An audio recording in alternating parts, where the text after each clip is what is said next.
The special is on if the bio bubble is working. It is, so far at least. Akshar Patel is back now. Daniel Sam's back now. Every person who had gotten infected is actually back. Think about it, 2 weeks down, 9th of April, once people entered the bio bubbles, we have not heard anything untoward. Touch wood, fingers crossed, God willing, we won't.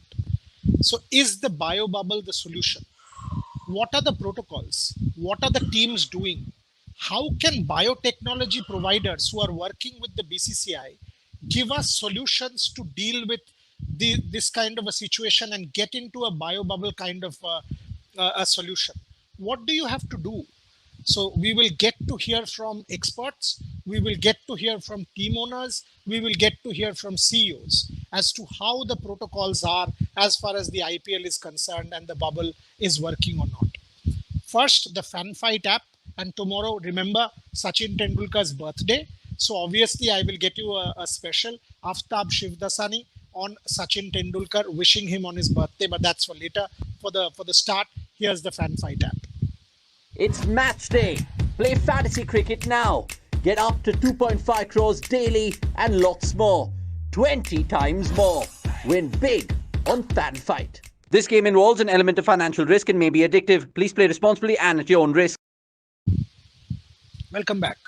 So let me first actually set it up for you, because the way I want to go about this show is, as I said, it's a special on is the bio bubble the solution? Will these bio bubbles make sport possible even in the midst of a surge like it is at the moment? Should it happen? Is there a moral question? Is there an economic question? If we can, and by the way, there are no congregations here, not a single person is getting impacted. So anybody who's taking a pot shot against the IPL is actually making a mistake, because livelihoods are being catered to as a result of this competition. So take a look at what Jake Lush Makram, Chief Operating Officer of the Rajasthan Royals, had to say about the COVID protocols in place. I will come back and introduce to you Abhishek Latte from SenseGiz, who are working closely with institutions like the BCCI, creating biotechnology solutions and creating bio bubbles. So how is this thing operating? I will ask him. But first, take a look at what Jake Lush Makram, the Chief Exec of the Rajasthan Royals, has to say on COVID protocols. In terms of our COVID preparation, we'd built a really sort of tight structured COVID management team from the last tournament.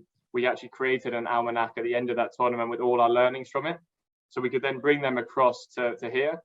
It was a challenging start because there was a lot of cases in Mumbai. It was a different scenario to when we'd gone to Dubai.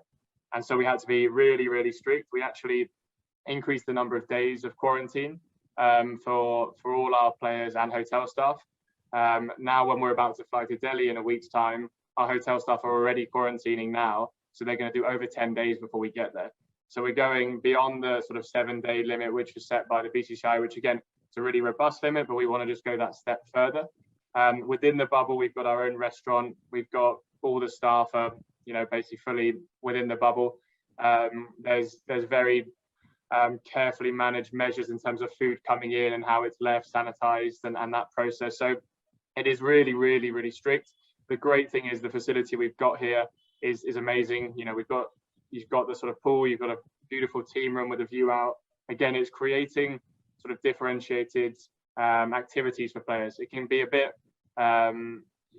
if you're getting the same thing day in, day out, it can be draining on you sort of mentally. So we've had, as I said, Pictionary events. We had a barbecue last night. We've had lots of different things, at table tennis in the team room, movie nights. So it's all about just keeping the minds of the players stimulated.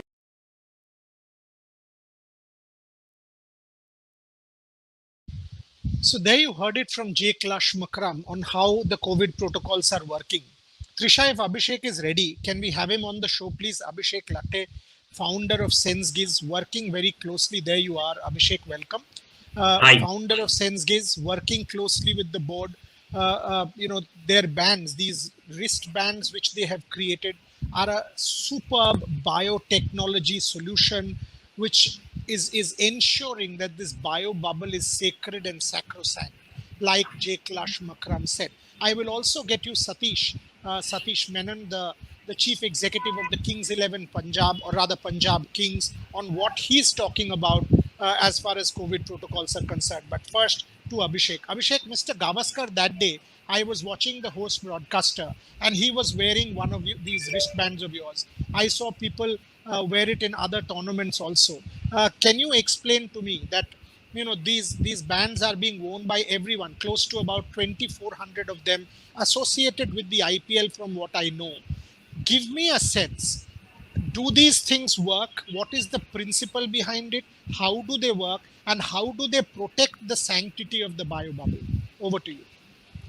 Thanks, Boria. So our solution definitely works. So the proof of the pudding is in the fact that we've been able to securely conduct this tournament safely. So we have started working with the BCCI tournaments right since the India-England series, which got over a couple of months back. So we secured that as well, and we were able to help the BCCI conduct it safely, securely, without any disruptions. So what we do with our solution is we create a bio bubble using our hardware and software solution. So every player, every broadcaster, every staff member in the hotel wears our bio bubble wristbands, and that in turn helps us to monitor if people are breaching the social distancing norms, as well as in the unfortunate event of someone testing positive, it helps us to contact trace their immediate people that they have come in contact with. So we can look at first level and second level of contact tracing, wherein, for example, if I were to be positive, you can find out who all did I meet in the last 3 days, where all did I go to, so that you know which areas to sanitize, which persons to quarantine and to test. So that's how the solution works. So our solution is basically like a seat belt that you have in a car. So it protects you from... Hold on. Do you have it? Do you have the band? Can you show me? Can you demo Yes. it? Yes. Give me a second, please. Give me a second. As to what it looks like and how does this actually work? Show it to me and give me a demo of it, because because it's a realistic thing. I want to know from you, anybody who is watching this broadcast, and this will be online as well, because if people want to say, if the Cricket Association of Bengal or Pune or Maharashtra or Gujarat or Delhi or Chennai, anybody, any sports body, or for that matter school, or anyone wants to organize a bio bubble and host an event, can this work? Give me a demo. Show it to me. Yes. So this right here is our BioBubble wristband. So it's a small device. So it's very light. It's sleek and it's easy to use. And the material used is something that is suitable for high intensity sports as well. So this is something that we've designed with a lot of care. And what happens is everyone has to wear this, and then the action really starts. So if two people get too close to each other, this would start beeping. So it would give you a beep and an LED indicator, like you can see right now on your screen as well.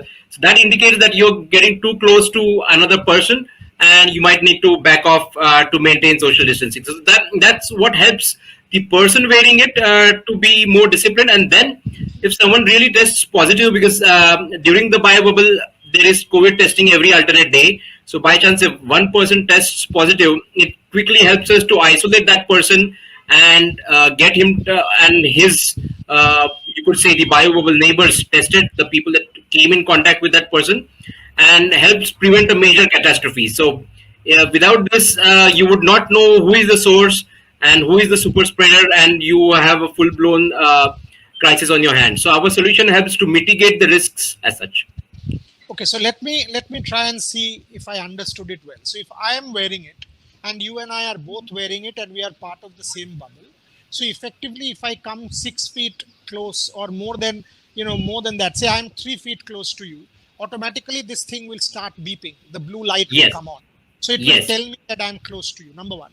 Number two, correct. Suppose if anybody tests positive, based on the gadget that you have just shown us, the data is getting stored. So immediately I have come in contact with, I can trace that. So contact tracing gets done so that isolation is possible. That's what you are trying to tell me? Absolutely, Boria. Absolutely. So now tell me that, have you, I mean, you told me about the England series. Where did this concept come from? Have you applied it to a full-blown tournament before the IPL in this England series?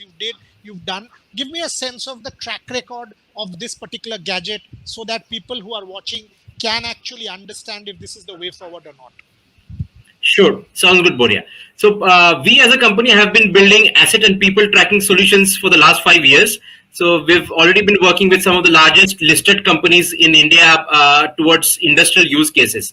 So when the COVID crisis really began last year, a lot of our customers started asking, the enterprise customers asking us if we could do something to help them out on that regard. So that's where we designed this Sentinel social distancing and contact tracing platform that we are now offering. And our initial customers were again the manufacturing companies. So for example, we've deployed this with Domino's at all of their manufacturing plants all over India, from the north to south and east to west. So we've been helping them to keep their employees safe and keep their plants running so that everyone can get their pizza at the nearest Domino's. So we have a small contribution to play in that as well. So that's when we got the idea of potentially applying it to sports tournament. And one of the first tournaments for us was the Road Safety World Series as well, which we had to effectively conduct in a pretty tough environment because there was COVID all around and people had to be quarantined in one single hotel for an entire month and kept safe. So we managed to keep them safe during the tournament and ensure that this tournament gets done successfully and so that the investment done by the players and the organizers is protected. So we've conducted the Road Safety World Series. We conducted the India-England Test cricket and the one-dayers as well. And now we are into the IPL, which we are securing at all the locations where it is getting conducted.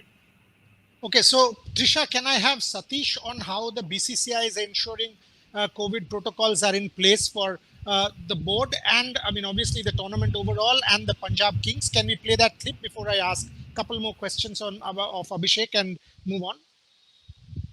BCCI has gone about it. Full marks to them. Kudos to the people behind this, whoever is handling this. Just as much as well as they did Dubai, they've done a great job of Mumbai. We have no complaint whatsoever.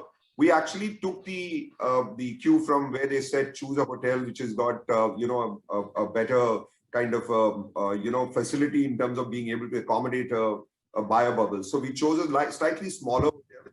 And we thought it through completely. We requested them to give us MCA because this hotel was based in BKC in Mumbai. And MCA is about, say, 1,000 meters from where this is. So we said, if you could accommodate us there. So they gave us majority of our games in MCA. So this hotel that we live in has only one lift from behind. So the rest of the front office is all actually not accessible to us. So this back lift is what we take. It's a single lift, opens on only 3 floors on which we occupy. We took a floor which has got a swimming pool, a gym, and so therefore there's no way anyone can access. Add to that the fact that there's always governance that's on because BCCI has actually placed 6 people within the bubble. So there is always a watch and ward staff that's overlooking your stuff, and which I think is a very good thing because we are all human at the end of the day, and at some point you tend to sometimes lose it, but it hasn't happened so far. We are very happy, and the boys are very, very disciplined, I must confess. So Abhishek, before I let you go, the final question. I mean, BCCI or any of these team owners or members or CEOs, they have money. They can afford any kind of solution. Anybody who's watching this broadcast, suppose is a smaller entrepreneur or is a state association or a non-cricket association. Obviously, non-cricket associations have far lesser funding. What is the kind of cost we are talking about? If, for example, I'm a fencing association or a boxing or a wrestling or a squash or a judo, or whatever. So what is the kind of cost that we are talking about to implement a solution like this? Thanks, Boria. So this is not a very costly affair. So we pretty much charge on a per month basis. So you don't have to put all of your investment upfront. It's like a rental model that we support. And the rentals can start as low as 300 rupees per person per month. So which is not a big deal when you're protecting important assets and their future. So it's a cost-effective solution and something that has been adopted by a lot of corporate houses in India as well. Okay, so I'll let you go on that. I wish you well. Hopefully, these kind of biotechnology solutions, along with sacred bio bubbles, will allow sport to carry on despite this raging COVID surge. Thank you, Abhishek. Thank you very much, and wish Sensgiz all the very best going forward. Thank you very much for joining me. Thanks, Boria. Thank you. So the point, as you could see from this, is so far the bio bubble, as far as the IPL is concerned, is working, and that gives me a lot of heart that you can actually stage tournaments. I am thinking of the World T20, and obviously by then the second wave is done. India would be much better off in terms of vaccination, in terms of other protocols, because this wave has caught us unawares. Make no mistake, and by then 50 crore people will be vaccinated if I see the ramp up statistics that we now have in front of us. So that gives me a lot of hope. And if you read a lot of scientific literature that's coming out in parts of the world, any country that's now vaccinated, take Israel, take UK, take UAE, these countries all have COVID under control. So is it end game COVID? Thanks to the scientific discovery of vaccines? Yes, it is. So we've got to go down that route and vaccinate our population. Until then, follow COVID appropriate behavior.